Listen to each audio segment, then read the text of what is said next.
are Veronica. Hello po, good evening. Yes, I'm Veronica. What are you going to do for us, Veronica? Magdedeclaim po. Declamation to. Yes. Go! Bam! Bam! Bam! Talagang napakahusay mo na humawak ng baril, Adrina. Ampunan ng kanyang mga kasamahan. Yan, si Adrina Madrigal, ang dakilang pulis.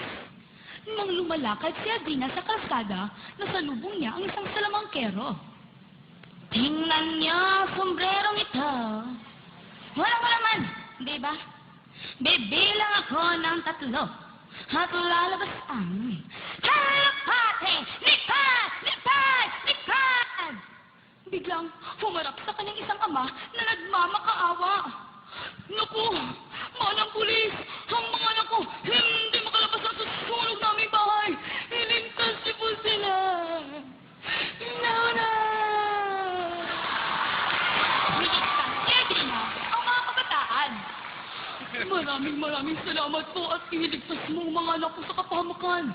Hulog kayo ng langit. Nang umuwi si Adrina sa kanilang bahay, sinalubusan ng kanyang matalinong anak. Alam mo anak, siguradong matutuwa ang iyong itay sa pagdating dito sa Pilipinas. Naggunita tuloy ni Adrina ang nakaraan. Kapag ng gabi nun, nang ipinahayag ni Alvin ang titibok ng kanyang puso. Anya, Adrina! Alam mo bang ikaw lang ang mahal ko? Nagsasabi ka ba ng totoo, Alvin? Ano ba ang gusto mong gawin ko, Adrina? Huwag kang sumigaw, Alvin! Iyak ka talaga! Subalit, diyan din ang tumitibok ng puso ko. At sabay sila sa pag-awit.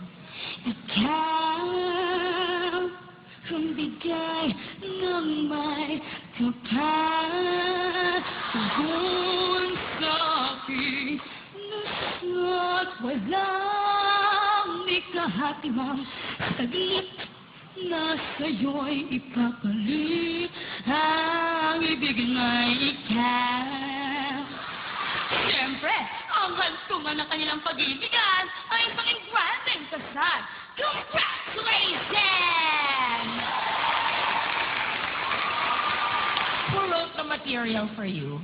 Isang teacher po ng isang public school. Wow. Very clear ang diction mo. I agree with Chris. You're good. Diction,